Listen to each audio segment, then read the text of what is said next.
I thought love would keep us together. I gave my heart freely, to both of them. Every smile, every promise, I believed it meant something. Yet somehow, despite everything I did, I was the one left behind. They found each other, while I was fading into the shadows. How does love hurt so deeply when it was mine to give? I remember the first time I truly felt invisible. It wasn't a dramatic moment or a loud argument. It was quiet, ordinary, and yet, it left a hollow ache in my chest that I could not ignore. I had been married to Saad for several years, and for most of that time, I believed that love was enough. Love, I thought, would always keep us together, would always make me feel seen, wanted, and necessary. But somehow, in a way that I couldn't explain, I found myself slipping into a space where I existed, but not fully. It started with small things, almost imperceptible at first. I would call out to Saad while he was in the kitchen, and he would smile at me, but his attention would drift elsewhere. I would catch his eyes lingering on Sanaa, the new presence in our home, and suddenly I felt an unfamiliar twist in my chest. It wasn't jealousy exactly. I didn't hate her. She was polite, careful, always seeming to do exactly the right thing at the right moment. But with every laugh, every gentle word he gave her, I felt as if a thread of my existence was quietly being cut away. I loved Saad. That was never in question. I loved him with a quiet, steady love, the kind that fills a home with warmth even when no one is talking. And I loved his mother too. She had been a constant in my life, a guide, a source of reassurance. Her smile could make even the heaviest day feel lighter. I respected her, admired her, and in my own way wanted her approval. But over time, I began to notice that the smiles she gave me were different from the ones she reserved for Sanaa. And every time that happened, I felt myself shrink, as if my place in the world, in our family, was quietly being taken away. I first met Sanaa as a friend, or so I told myself. She was not family yet, not officially, but she was invited into our home with the warmth of someone who belonged. I welcomed her politely. I wanted to be kind. I wanted to show that I could trust the people Saad cared for, that I could be confident in my place beside him. But kindness, I discovered, sometimes comes at the cost of your own visibility. Because as I smiled and nodded, trying to be generous, I also started noticing how easily she slipped into our lives, into moments that had once been ours alone. It began with small gestures. Saad would laugh at something she said, a soft chuckle that lingered longer than it had ever lingered for me. His mother would offer her help before she even noticed my presence, her voice gentle, approving, warm in a way that suddenly felt unfamiliar. And I, who had once been the center of this home, began to feel the quiet ache of absence. I felt it in moments that should have been ordinary. When the dishes were done, when the meals were served, when laughter floated around the kitchen. I was there, I was participating, but I was not seen. Not really. I remember the first day it hit me fully. We were preparing dinner, and I was chopping vegetables, the familiar rhythm of knife against board grounding me. Sanaa walked in, holding a tray of tea. She placed it gently on the counter and said softly, "Saad asked me to check if you needed help." Froze. My hands, wet with water and the juices of the vegetables, trembled slightly.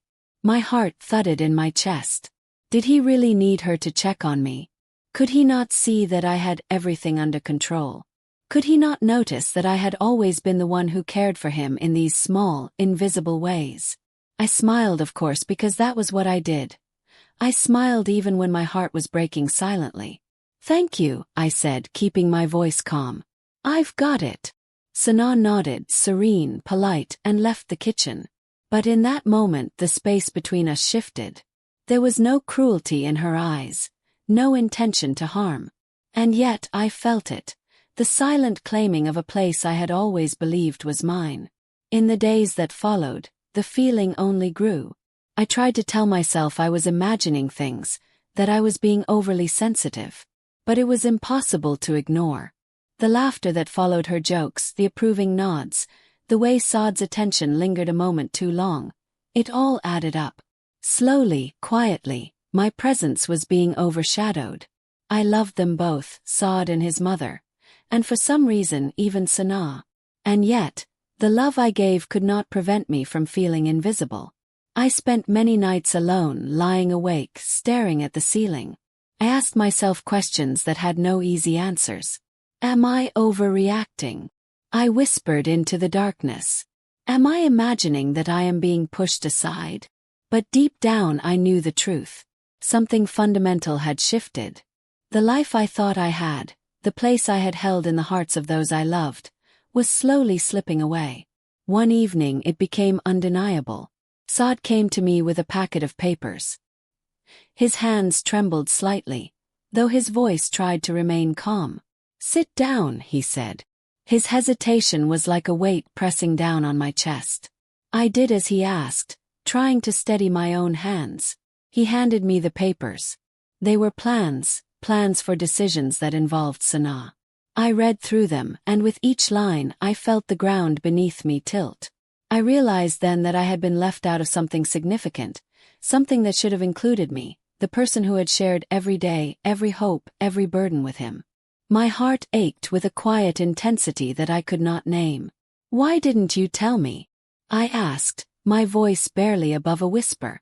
I didn't want to upset you," Saad said softly. "I thought it might be easier this way." Easier for whom? I wanted to ask, but the words stuck in my throat. The truth was already painfully clear. I was being left behind, not with anger, not with confrontation, but with quiet omission. The people I loved, the people I had built my life around, were moving forward in a way that no longer included me. I spent that night in silence, listening to the gentle rhythm of the house. The ticking clock, the faint hum of the refrigerator, the soft creak of the stairs. All these familiar sounds felt different. They carried a new weight, a reminder of absence. I realized that love, no matter how complete, does not guarantee that you will remain central in someone's life. That realization was like a stone in my chest. Heavy, unmovable, unrelenting. I began noticing more subtle signs in the days that followed. A conversation interrupted before I could speak. A plan made without consulting me. A glance exchanged between Saad and Sanaa. A look that carried warmth and familiarity that I had once thought belonged only to me. Every moment chipped away at my sense of belonging, and every smile I forced onto my face was a quiet act of survival. And yet, I could not bring myself to hate her. I did not blame her. Sanaa did not ask for this. She was simply there. And the more I tried to push the feelings away, the more they lingered, a quiet shadow at the edge of my heart. I loved them both, and somehow, that love became a reason to remain silent, to keep my pain hidden. I wanted to preserve harmony, even at the cost of my own presence. I remember thinking over and over again that maybe I was imagining it. That perhaps my own insecurities were clouding my perception. But deep down I knew I was not wrong. The small signs, the overlooked gestures, the decisions made without me, they spoke louder than words ever could. My place in their lives was no longer certain. I was no longer fully seen. And that was the heaviest thing of all. Not that I was being hurt intentionally, not that anyone was cruel, but that love alone could not protect me from feeling left behind. I had given my heart completely, and yet, somehow, it was not enough to keep me at the center of the lives I cherished. I began to watch, silently, carefully, trying to understand what had changed. I watched the laughter, the shared smiles, the gentle touches that once would have been reserved for me. And I realized, with a sinking heart, that sometimes love is not enough. Sometimes, even when you give all that you have, it is not enough to keep you visible in the hearts of the ones you love. And so I began my quiet journey. A journey of noticing, of surviving, of learning to exist in the spaces that were no longer mine. A journey of quiet sadness, of reflection, and of the slow, steady realization that being left behind is not always a matter of choice, but of circumstance, of shifting hearts, of life moving forward in a way you cannot always control. I loved them both. I loved Saad, I loved his mother, and yes, even Sanaa, in the quietest parts of my heart. But loving them was not enough. And the day I realized that, I also realized something else. That I would have to find my own place in a world that had begun to move without me, and that perhaps, in learning to survive the quiet ache of invisibility, I might also discover a new kind of strength I never knew I had. I want to take you back to a time before the tension began, before the quiet ache of invisibility settled in my chest. There was a time when our house was filled with warmth, when laughter felt effortless, and when I believed that love, simple and steady, could hold everything together. I want you to understand that I loved them both long before the heartbreak started, and that makes what came later all the more painful. Saad and I had met through friends, the kind of meeting that felt ordinary at first, but somehow it changed everything. I was young, eager, and full of quiet dreams. Saad had a calm presence, the kind of man whose silence could feel like comfort. He wasn't flashy, he wasn't loud, but he had a strength that you felt in small ways. In the way he listened, in the care he gave, in the steadiness of his gaze.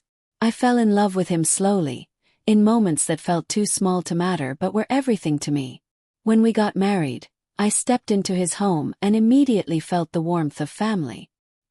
His mother, an elegant woman with gentle eyes, welcomed me as though I had always belonged. She made tea for me on the first morning, asked about my parents, inquired about my life before I joined theirs. I had never known such kindness, such patience. She smiled often, and her hands, the same hands that had cared for Saad all his life, were always busy helping, guiding, or preparing something to make the house feel complete. I admired her. I wanted to be worthy of her trust, her love, and her approval. Our home back then was small but alive. Every corner held memories of laughter, meals shared, quiet evenings together. Saad had a way of filling the spaces between words with warmth. A simple touch, a glance, a shared cup of tea. All of it felt like a promise that life, however ordinary, was enough. I tried to mirror that warmth. I wanted our home to feel like a sanctuary, not just for Saad, but for his mother and eventually for anyone who became part of our lives. I was diligent, attentive, careful. I watched the way his mother moved through the house, how she carried herself with quiet dignity, how she seemed to know exactly what was needed without being asked. I learned from her. I listened. I wanted to honor her as someone who had raised Saad and shaped the man I loved. In those early years, I thought love was a kind of guarantee.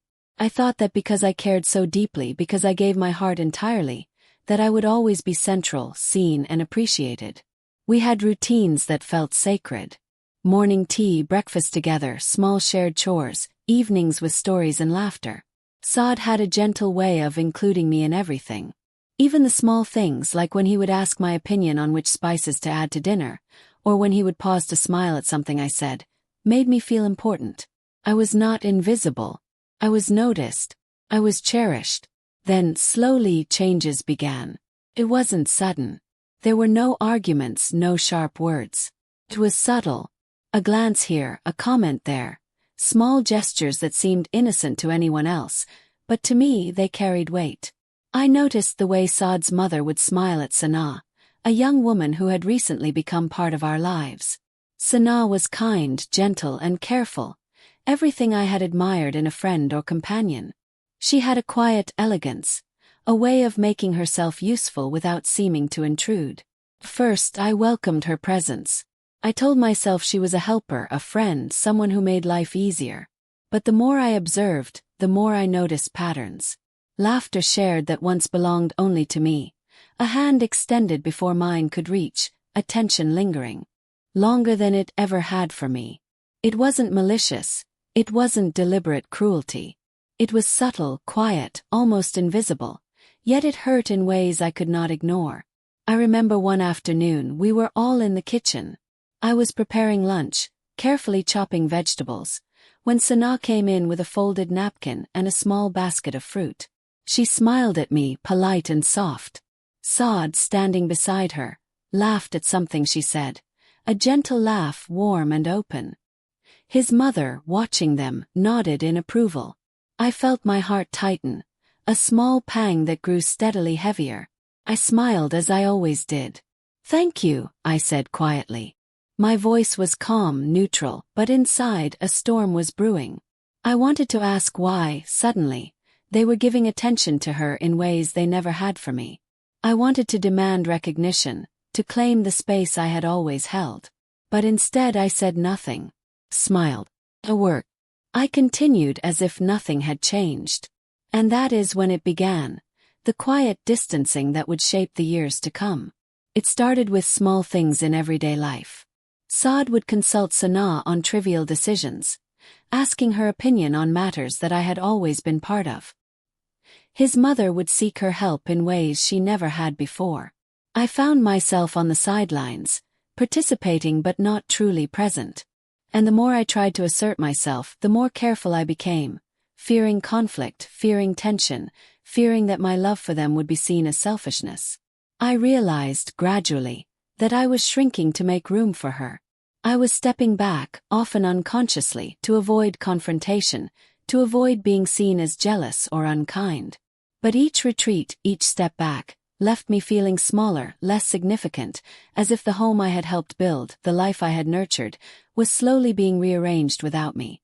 I thought often about why this was happening. Was it me? Was I too quiet, too yielding? Did my love somehow make me invisible? I couldn't place it, and the uncertainty was exhausting. I loved Saad deeply. I loved his mother. I even found myself caring for Sanaa, wanting her to feel comfortable, even welcomed, because I was always taught that kindness was strength. And yet, the kindness I gave myself was not enough to protect my place in their lives. There were moments, fleeting and rare, when I felt seen again. A touch from Saad, a glance from his mother, a quiet word of thanks. Those moments, brief and almost accidental, reminded me of the love that had once been unwavering. But they were becoming fewer, smaller, as if life itself was teaching me a difficult lesson. That love, no matter how complete, does not guarantee a place in someone's heart. And so I began to watch. I watched the interactions, the shared laughter, the subtle gestures that once would have been mine. I observed without comment, without complaint, because I could not bear to disrupt the fragile harmony. I learned to smile when they smiled at her. I learned to nod when decisions were made without me. I learned to exist quietly in the spaces that had once been full of my presence. I often questioned myself in those early days of noticing. Was I overreacting? Was I imagining the distance that had grown? But the evidence was undeniable. The small, consistent signs, the laughter, the attention, the subtle prioritization, told me the truth. My presence was becoming optional. My love, no matter how deep, could not stop the slow, silent erosion of my place. I tried to rationalize it, to find comfort in logic. Perhaps Sanaa had needs that I could not meet. Perhaps her presence helped lighten the burdens that had grown too heavy for all of us. Perhaps, in loving her as I did, I was learning the difficult lesson of generosity, the kind that asks you to step back so others may thrive. And yet, rationalization did little to ease the quiet ache inside me. Every day I felt it more clearly, the subtle shift, the growing space between my life and theirs. I loved them both, yes. I loved Saad with every fiber of my being, and I loved his mother, whose guidance had shaped my understanding of care and family. And I even found myself caring for Sanaa, silently wishing her happiness. But love alone was no shield. Love alone could not keep me visible, relevant, cherished. I remember sitting alone one evening, holding a cup of tea in my hands, staring at the wall in quiet thought. I felt a heaviness, a slow, steady pressure on my heart. I wanted to cry, to demand recognition, to insist that my presence mattered. But I did not.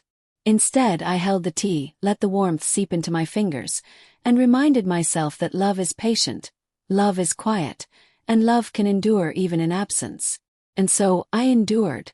I continued to care, to love, to participate. I continued to watch, to learn, to notice. I held on to the small signs of connection, the brief moments of acknowledgement, because they reminded me that I was not completely gone. I had not yet been erased. This is where the setup ends.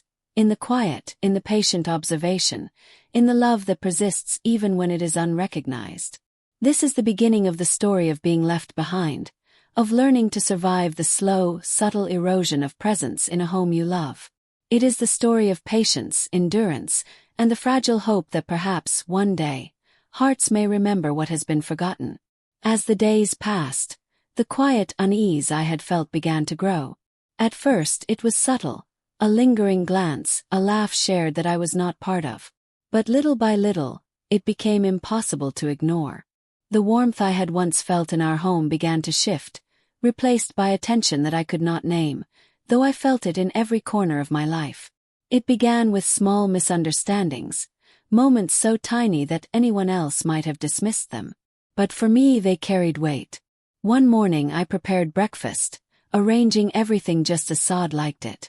I called him to the table, but he didn't respond immediately. I glanced toward the kitchen doorway, and there he was, talking quietly with Sanaa. He laughed softly at something she said.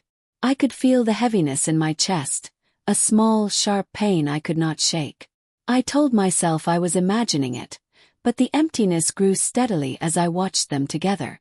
I started noticing patterns in our daily life. Decisions that had once been ours together were now being made without me. Saad would ask Sanaa about what to cook, what to buy, what to organize. His mother would nod in agreement with her suggestions, sometimes without even asking for my opinion. I tried to remind myself that they were simply being helpful, that perhaps I was being overly sensitive. But each act, each small exclusion, added another layer to the growing ache inside me. I remember a particular afternoon that stayed with me. I had spent hours preparing lunch, carefully following the recipe Saad had loved for years. I called him to the table, expecting the smile, the gratitude that had always accompanied his presence. But he didn't come. I walked toward the kitchen and found him standing beside Sanaa, the two of them chatting quietly. She had rearranged some of the ingredients I had set out, smiling softly at him. I felt my stomach twist, a wave of sadness washing over me. I smiled instead of confronting them. "Lunch is ready," I said softly. Saad turned, his expression caught between surprise and guilt, though he didn't apologize. He nodded and followed me to the table, but the warmth that had once been effortless now felt strained, fragile. I tried to speak to him later that evening. "Saad," I said quietly, "I feel left out sometimes. I just want to feel included." He looked away, his fingers nervously fidgeting with the edge of a napkin.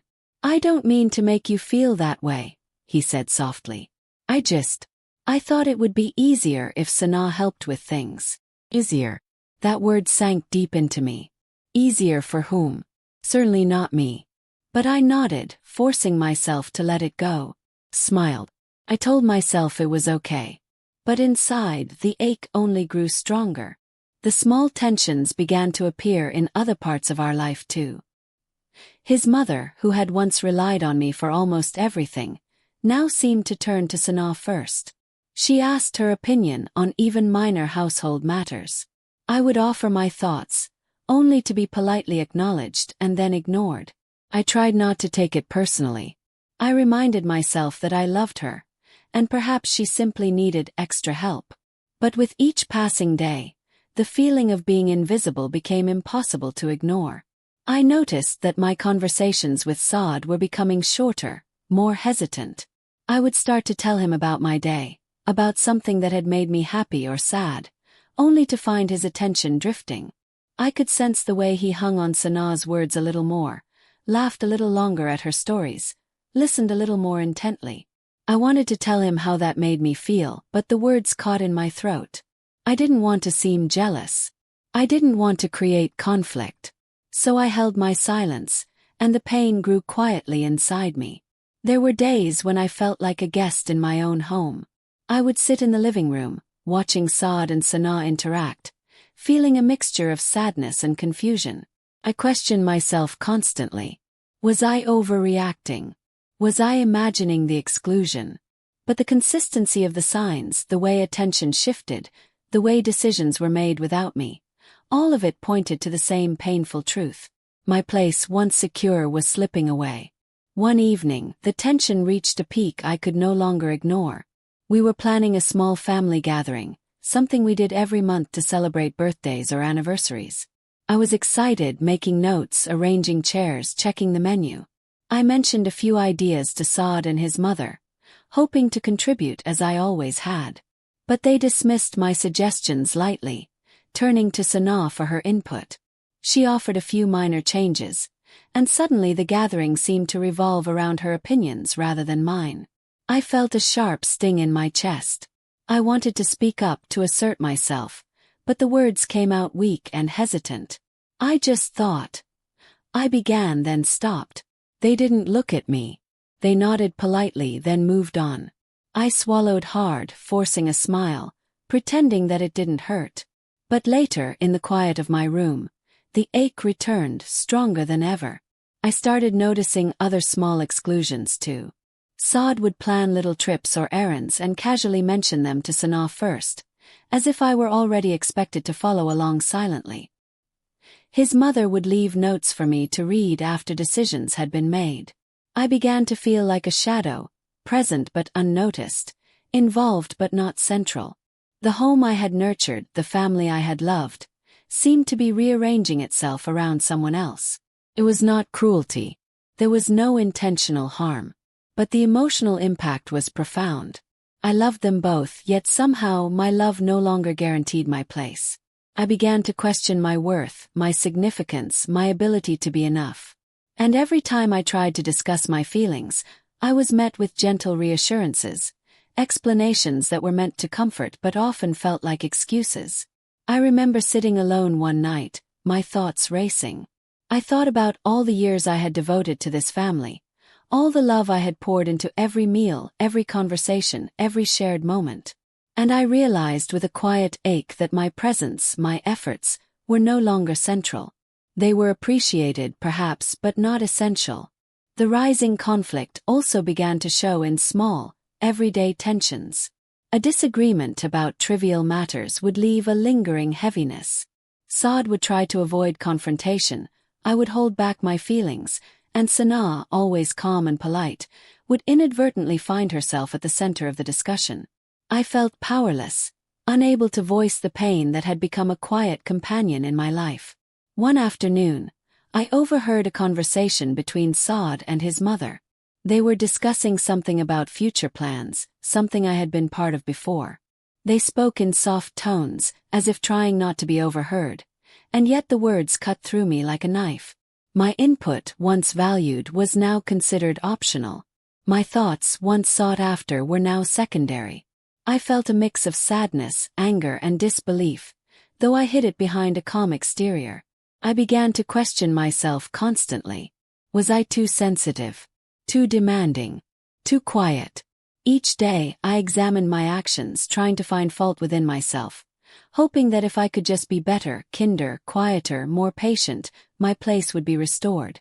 But the tension continued to grow, silent but persistent, a slow burning ache that I could not ignore.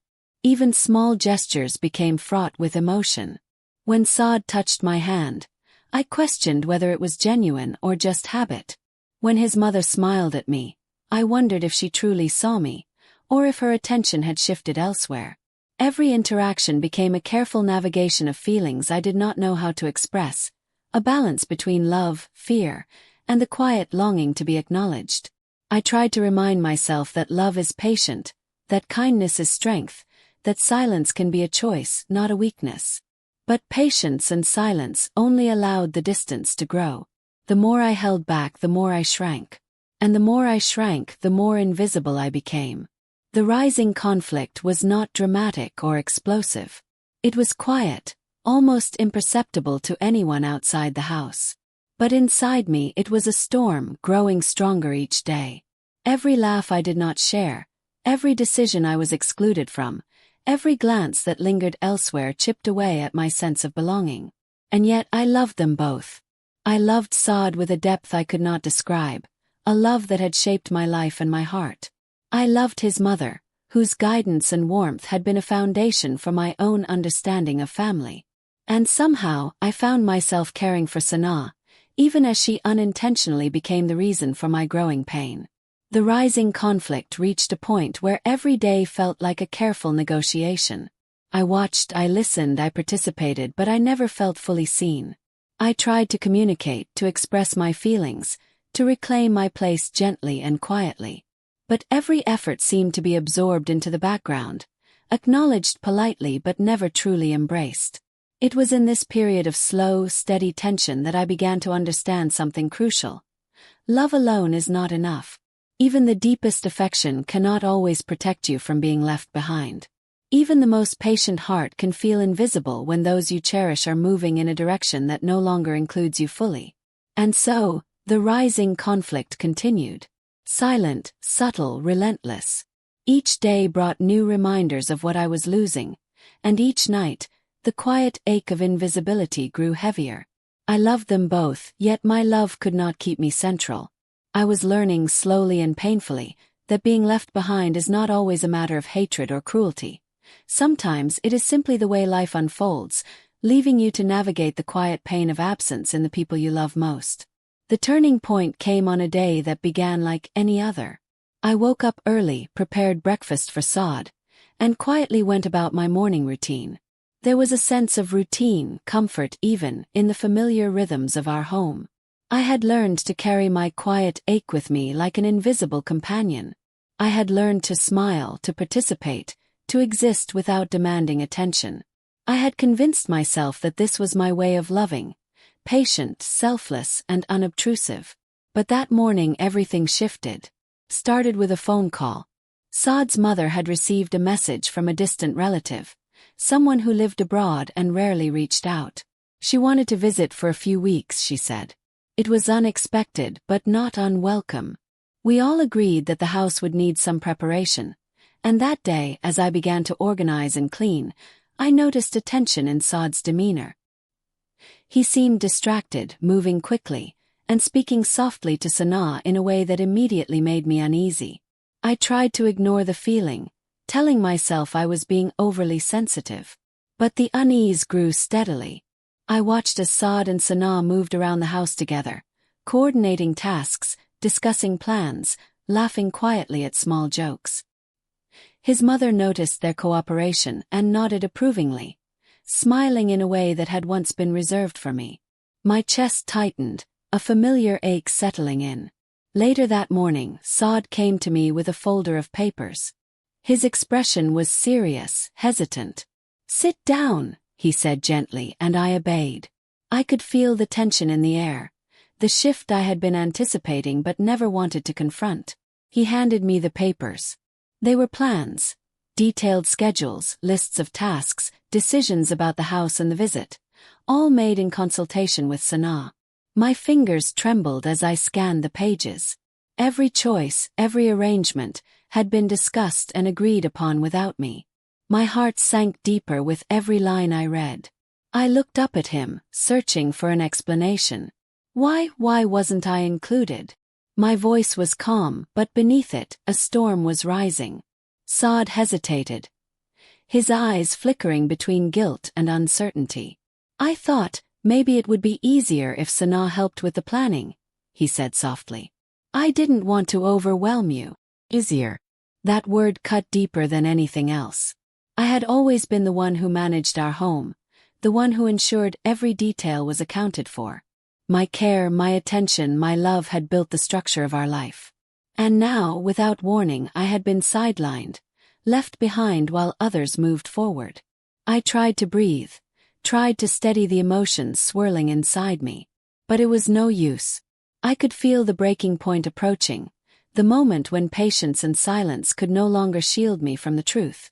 Later that day, I overheard a conversation that would change everything. Saad and his mother were speaking in the living room, their voices low and deliberate. Sanaa had stepped away, leaving the two of them alone. I had no intention of listening, but the words carried through the walls, unavoidable, undeniable. "She's been so quiet," Saad's mother said, her voice soft but firm. "I worry that she doesn't realize that she is no longer in the center." Saad nodded, a frown creasing his forehead. "I know. I didn't want to hurt her, but things have changed. She needs to understand." The words hit me like a physical blow. No one had spoken to me directly. No one had asked me how I felt, what I thought, what I needed. They were discussing my place, my significance, as if I were already gone. And in that moment something inside me shifted. The quiet patience, the careful observation, the endless selflessness. All of it broke. I felt a wave of anger, sadness, and betrayal wash over me. I wanted to scream, to demand acknowledgement, to reclaim my place. But the tears came first. Silent, hot tears that ran down my cheeks, unobserved. I realized then that the breaking point was not a single act, but the culmination of years of small exclusions, quiet neglect, and subtle displacement. That evening I confronted Sod. Not with anger, not with accusations, but with a voice that was calm yet firm, carrying the weight of everything I had endured. Sod, I said softly, I can no longer pretend that I am okay. I have loved you and I have loved your mother. I have cared for this home, for this family. But I feel invisible, left behind. And I can't ignore it any longer. He looked at me, his eyes wide, and for the first time I saw a flicker of fear, guilt, and realization. I didn't know, he whispered. I thought you were okay with it. I smiled, I said quietly. I nodded. I stayed silent. But that was not okay. That was survival. And now I can no longer survive in silence. Sod's mother came in at that moment, sensing the tension. She looked at me with concern, her eyes wide and soft. I didn't realize, she said. I thought we were helping, making things easier for everyone. Yes, I said, my voice steady, though trembling slightly. But in doing so, you erased me. You pushed me to the background. And for the first time, I see that love is not enough to keep a place in someone's life. The room was silent for a long moment. I could hear my own heartbeat, steady but heavy. I could see the faces of the people I loved, people I had devoted my life to.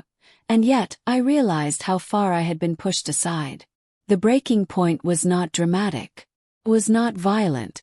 It was the quiet, devastating awareness that those I loved most had moved forward without me, and that I had allowed it, patiently, silently, for too long. That night, I sat alone, reflecting on everything that had brought me to this moment. I thought about the years of love, care, and patience. I thought about the countless times I had held back my feelings, sacrificed my comfort, and placed the happiness of others above my own.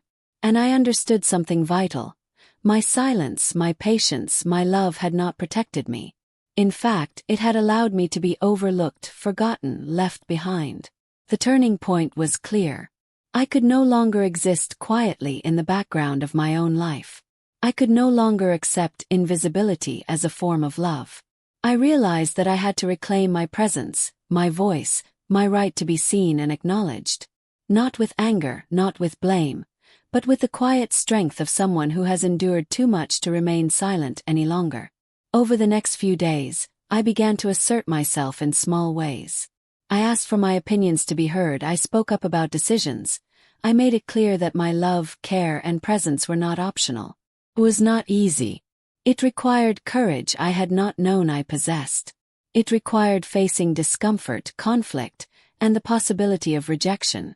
But I knew that if I did not take this step, I would continue to fade, become more invisible with each passing day. And so, the turning point was both devastating and liberating. Devastating because I had been left behind despite loving deeply. Liberating because I realized that love alone does not require silence. Love alone does not demand invisibility. Love, true love, can coexist with presence, with acknowledgement, with a right to be seen and valued. In that turning point, I understood the painful truth. Sometimes the people you love most can move forward without you. Sometimes your patience, your kindness, your devotion can be overlooked. And sometimes it takes reaching the edge, the breaking point, to realize that you must stand for yourself, for your presence, for your right to exist fully in the lives you cherish. From that moment on, I knew that change was necessary. Not only in how others treated me, but in how I treated myself. I could no longer shrink, no longer allow my love to be taken for granted. I had to reclaim my life, my voice, my place. And in doing so, I would discover a quiet strength I had never known, a resilience that could not be erased by the oversight or neglect of others. The turning point was not a single act. It was the culmination of years of quiet endurance, of love given fully, and of the painful realization that love alone does not always protect your place in the hearts of those you cherish. It was the moment I understood that I had to choose myself, my presence, my voice, before it was too late. After the turning point, the atmosphere in our home felt different. Not because everything had changed instantly, but because I had changed. I had decided, quietly and firmly, that I would no longer fade into the background. I would no longer allow my love, my care, my presence to be overlooked. I realized that reclaiming myself was not about confrontation or anger, but about asserting my right to be seen and acknowledged in the lives I had always nurtured. The first days after the confrontation were awkward. Saad avoided looking directly at me at times, and his mother seemed unsure how to respond to the new determination in my voice. Sana, for her part, continued her gentle, polite self, unaware of the internal shift I had undergone. But I noticed subtle changes, small openings in the patterns that had once kept me at a distance. I started with small things. I asked for my opinion during conversations about household decisions. I offered suggestions when planning meals or family events, and I waited to be heard. At first, the responses were tentative. A nod, a polite acknowledgement, but I persisted. I did not demand attention, but I refused to remain invisible. With each small step, I felt my confidence returning, my sense of self re-emerging. Saad began to notice. He would glance at me, sometimes catching my eye across the room, and for the first time in months, he seemed to realize the presence he had taken for granted. His mother, too, began to include me again in discussions, asking my thoughts, listening patiently. I felt a quiet satisfaction, not from a sense of victory over anyone, but from the reclaiming of my own voice. I also began to address the tension with Sana, gently and calmly. I realized she was not the cause of my pain. She had simply filled a space that I had allowed to be empty. I did not resent her. Instead, I approached her quietly one evening. "Sana," I said softly, "I know you mean well. I know you are trying to help, but I need you to understand. I've always been here. I need my presence to be respected." She looked surprised, then nodded slowly. "I understand," she said. "I didn't realize. I will be more mindful." That moment was small, almost ordinary, but it carried weight. It was a step toward establishing boundaries, toward ensuring that my care and dedication would not be overshadowed by politeness or habit. I realized that resolution was not about blame or punishment, but about clarity and understanding. It was about reclaiming my space in the family without diminishing anyone else. Over the next weeks, I continued to assert myself gently but firmly. I made my voice heard during conversations with Saad, his mother, and even Sana. I expressed my needs, my feelings, and my thoughts openly, without apology. Each time I did, I felt a little lighter, a little stronger. I discovered that standing up for myself did not mean I loved any less. It simply meant that my love now included myself. There were moments of reflection, quiet moments when I allowed myself to feel the pain of the past months. I thought about the days when I had smiled while feeling unseen, when I had held my silence like a shield, when I had convinced myself that love alone was enough. I cried quietly sometimes, letting the tears flow without shame. But each tear was a release, a step toward healing, a reaffirmation that my presence mattered. Saad began to engage with me differently. He would ask my thoughts, linger on my words, and sometimes, without any prompting, offer small gestures of acknowledgement, a touch of the hand, a soft smile, a quiet compliment. I realized that he had not intended to hurt me, that he had been caught in a pattern of convenience and habit, and that my quiet assertiveness had reminded him of what he had been overlooking. His mother, too, shifted. She began including me in more decisions, consulting me with care, acknowledging my efforts in ways that felt genuine. I felt a sense of balance returning to our home, a recognition that my love and dedication had never disappeared. Only my voice had been quiet for too long. I also reflected deeply on Sana. I realized that she was not my adversary. She was simply a presence that had highlighted my own tendency to retreat, to prioritize others over myself. In understanding that, I found a surprising sense of compassion. I could care for her without allowing my own sense of worth to diminish. I could love without being erased. One evening, after a long day of organizing and preparing, I sat with Saad and his mother. We spoke openly, without tension, without pretense. I expressed my feelings, my need to be acknowledged, and my desire to maintain harmony while also asserting myself. They listened attentively, responding with patience and understanding. I realized that resolution did not require perfection, only honesty and commitment to change. From that point on, our home felt different. Not perfect, not without challenges, but balanced. I felt included again, seen again, valued again. I discovered that resolution was not about erasing the past, but about learning from it, adjusting, and creating a space where love could coexist with self-respect and acknowledgement. I also began to rediscover joy in small ways.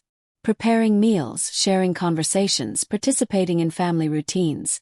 All of it regained its warmth because I was present fully, not silently shrinking in the background. I could love without fear of erasure. I could care without being invisible. I could exist in this family without sacrificing myself. There were still moments when I felt the old ache, memories of times when my love had been overlooked, when patience had been mistaken for absence. But those moments no longer define me. I allowed them to exist as reminders, as lessons, as proof of my resilience. I learned that resolution was not about forgetting pain, but about integrating it, understanding it, and moving forward stronger. In resolving the tension, I also strengthened my relationship with Saad. We began communicating more openly, sharing our thoughts, our fears, our hopes. He became more aware of my needs, more attentive to my presence. The bond we had built over years, tested by distance and invisibility, began to deepen, strengthened by honesty and mutual recognition. His mother, too, became a source of support. She acknowledged the ways in which her own habits had contributed to my feeling left behind, and made subtle but meaningful changes. I felt a renewed closeness with her, an understanding that love could be flexible, adaptive, and inclusive. Sanaa and I developed a quiet understanding. We respected each other's roles, boundaries, and space. I realized that my love for the family did not require competition or comparison. I could care for her presence without compromising my own. The tension that had once defined our interactions softened, replaced by mutual respect and acknowledgement. Through all this, I discovered a truth that had been hidden for too long. Loving others deeply does not require sacrificing yourself. Visibility, recognition, and self-respect are not selfish. They are necessary. They are part of sustaining love in a healthy, balanced way. Resolution, I learned, is not a single moment. It is a process of understanding, asserting boundaries, reclaiming voice, and allowing love to exist without fear of invisibility. It is the quiet, steady work of healing, learning, and growing, individually and together. By the time weeks had passed, I could feel the change. The home that had once felt weighted with unspoken tension now carried warmth again. My presence was acknowledged. My voice was heard. My love was returned, not taken for granted. And most importantly, I had found my own strength, the quiet resilience that comes from asserting yourself with calm confidence, even in the face of years of being overlooked. I realized that the resolution was not about anyone else changing entirely. It was about me choosing to stop shrinking, stop fading, stop allowing my love to exist silently while my presence was questioned. It was about reclaiming my space, my value, and my right to be fully seen in the lives I had nurtured for so long. And in that quiet, steady reclamation, I found peace. I could love without fear, care without resentment, and exist without apology. I could continue to nurture the relationships I had built, but now on terms that honored my own presence, my own needs, my own worth. Resolution, I finally understood, was about balance, about honesty, about courage, about learning that love is not diminished by asserting yourself, and that being left behind is not permanent when you have the strength to reclaim your place. As time passed, the house began to feel like home again, not the same as it once had been, but in a better, quieter, more authentic way. The tension that had once hovered over us, invisible but heavy, had started to lift. It did not vanish all at once, but gradually, as I continued to assert myself, speak my truth, and embrace my presence. I learned that being seen is not a gift given by others. It is a right that we claim for ourselves. I began to notice small moments of connection that had been absent for months. Saad would pause in his daily routine just to look at me, to ask about my thoughts, my feelings, my day. I realized that he had never meant to hurt me, that the distance between us had been an accident born of routine, habit, and the quiet way life sometimes shifts without warning. And yet, the realization did not erase the pain I had felt. It simply allowed me to acknowledge it, accept it, and move forward. His mother became a partner in our healing, rather than an unintentional source of tension. She spoke with me openly, asking how I had felt, sharing her own perspective, and listening without judgment. I understood that she had not sought to exclude me, that her actions had come from care, from habit, from a desire to maintain harmony. Yet that very desire had inadvertently caused me to feel invisible. Our relationship deepened, founded on honesty, understanding, and mutual respect. Even Sanaa, who had once been the symbol of my displacement, became part of this new balance. We developed a quiet understanding, a respect for each other's place within the family. I realized she was not my enemy. She had simply been a mirror, reflecting the ways I had allowed myself to be overlooked. By embracing clarity, setting gentle boundaries, and speaking openly, we found a way to coexist without tension, without competition, without quiet pain. One evening, after a particularly long day, I sat in the living room with Saad and his mother. The house was quiet, the soft hum of the refrigerator in the background, the faint tick of the clock marking the passage of time. I reflected on all that had transpired, the years of love, the patience, the quiet endurance, the moments of being unseen, and the turning point that had changed everything. "I feel different," I said softly, my voice barely above a whisper. Not angry, not resentful, just stronger, and seen, and present, and I think, I finally understand what it means to truly love and care for myself, even while loving others. Saad reached out and took my hand, his grip gentle but firm. "I'm sorry," he said, his voice low, filled with sincerity. "I didn't realize how much I had overlooked. See you now. I always did, but I didn't act on it. And I promise, I will do better. I will make sure you always feel included, acknowledged, cherished."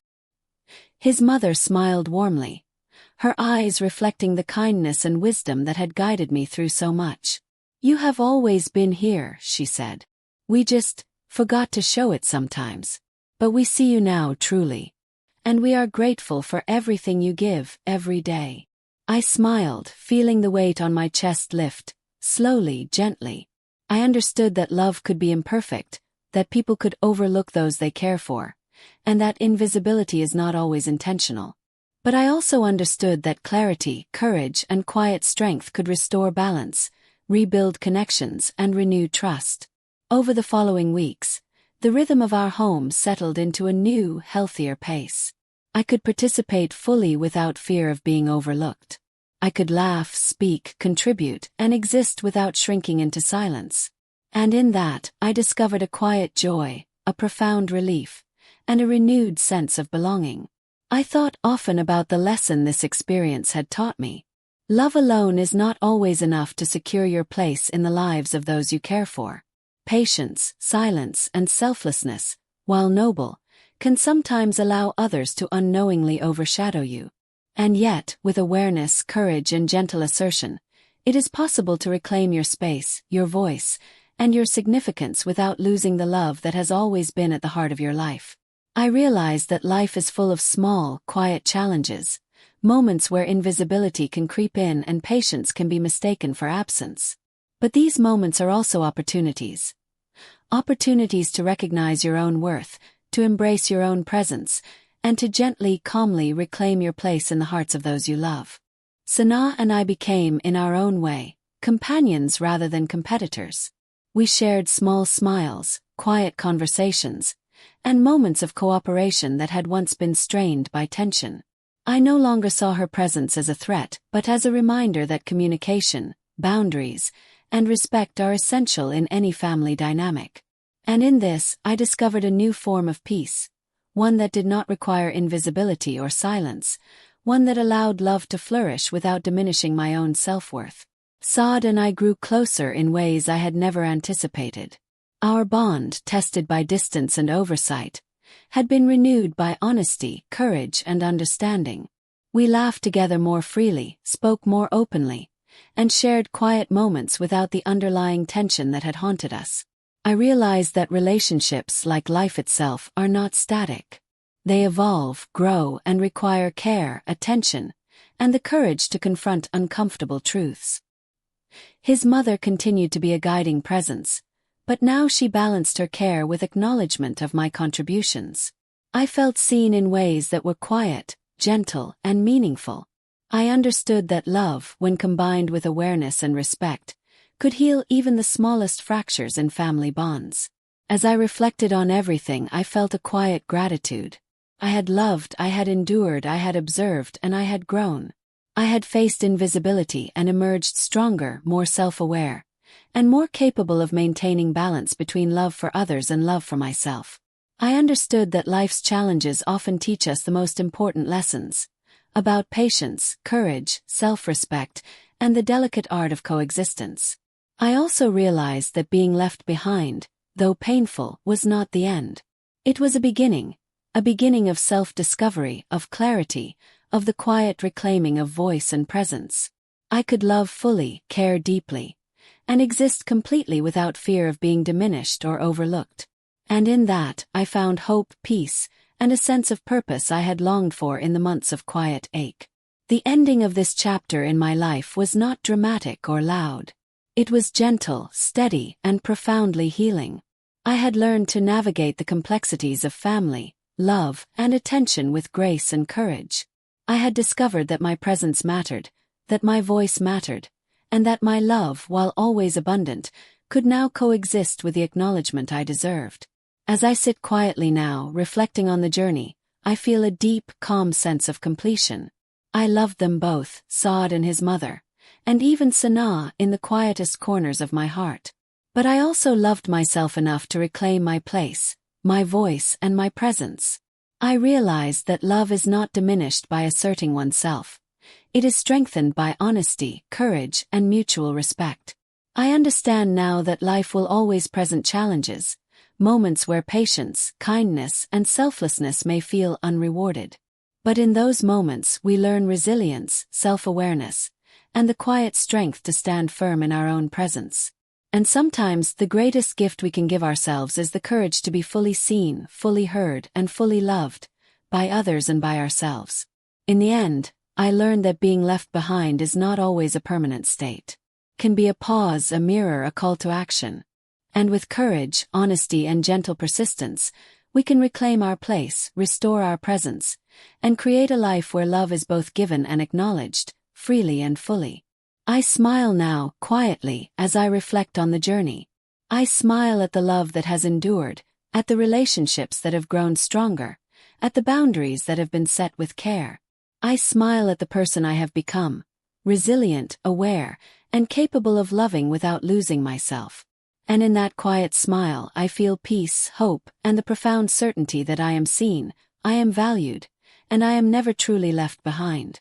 As the days passed, I began to understand something I hadn't fully realized before. Love is not always a shield. It doesn't always protect you from being overlooked, from feeling invisible, from being quietly left behind. I had given so much. My heart, my care, my presence. And yet there were moments when I felt as though none of it mattered. And in that quiet ache, I discovered something deeper about myself. I loved Saad with all that I was. I loved his mother, whose guidance and warmth had been a part of my life for as long as I could remember. And yes, even Sanaa, in her own way, she had reminded me of the importance of boundaries, of courage, of speaking my truth. But loving them deeply had not stopped me from feeling small, unseen, and lonely at times. The emotional weight of that realization was heavy, almost suffocating at first. I cried in silence, holding myself as if I could comfort the parts of me that had been ignored for far too long. I thought about all the meals I had prepared, all the late nights I had stayed awake worrying or planning, all the moments I had smiled when my heart ached inside. And I finally allowed myself to acknowledge the pain, to feel it fully. But in that acknowledgement, there was also a flicker of hope. I understood that the love I had given was never wasted. My presence had mattered, even when it felt invisible. The people I cared for deeply had shaped me, and in turn I had shaped them, in ways subtle, in ways profound, even if it had taken months to be seen again. I realized that being left behind was not a reflection of my worth, but a reflection of human imperfection. People make mistakes. They overlook what is right in front of them. They get caught in habit, in convenience, in the daily grind. And sometimes it takes courage, quiet, steady courage, to reclaim your place in the world, to reclaim your voice, your presence, your love. I began to notice small moments of restoration. Saad would linger at the table, asking for my thoughts. He would smile at me across the room, truly seeing me in a way he hadn't for months. His mother started consulting me, acknowledging my efforts, appreciating the care I had always given. Even Sana, quietly, without conflict, became a companion in this delicate new balance of understanding. And in those small moments, I felt something I hadn't in a long time: peace. A gentle, quiet peace that comes from knowing you are loved, seen, and recognized. Not because you demanded it, but because you refused to hide your heart any longer. I learned a vital truth. Loving others does not require losing yourself. Being kind and patient does not mean shrinking into silence. There is courage in asserting your presence, in asking to be acknowledged, in letting your own heart be heard. I smiled softly, thinking of all the tears I had shed, all the quiet nights spent alone in reflection, all the moments when I had convinced myself that invisibility was a form of sacrifice. It was not sacrifice, it was endurance. And endurance, I realized, is not weakness. It is strength. I could love fully again without fear. I could care deeply without feeling erased. I could exist in the hearts of those I loved, without losing myself in the process. And in that, I found a kind of joy that was tender, steady, and deeply rooted. The house felt alive in a new way. The laughter was softer but genuine. The conversations were richer, deeper. I was present, fully, in every glance, every smile, every shared moment. And as I watched Saad smile, as I saw his mother's gentle approval, as I noticed Sana's quiet respect, I understood that the most important love is the one that includes yourself. I had loved them both, and still I was here. Stronger, wiser, more aware, more tender. I had been left behind for a time, yes, but I had returned, whole, present, and unafraid. And in that return I realized something profound. Life may try to push us to the edges, to make us feel invisible, to test the boundaries of patience and love. But it is also life's way of teaching us the depth of our own hearts, the courage we possess, and the quiet power of reclaiming our presence. I closed my eyes and breathed deeply, letting the warmth of the house, the laughter, the love, and even the memory of pain fill me fully. I was not just someone who had been overlooked. I was someone who had endured, who had loved, who had grown. And in that growth, I found a lasting peace. I loved them both. Not perfectly, not without struggle, but completely. And in that love, I had discovered something more. I had learned to love myself. I had reclaimed my place in the world, my voice in the family, and the quiet certainty that, no matter what, I would never truly be left behind again.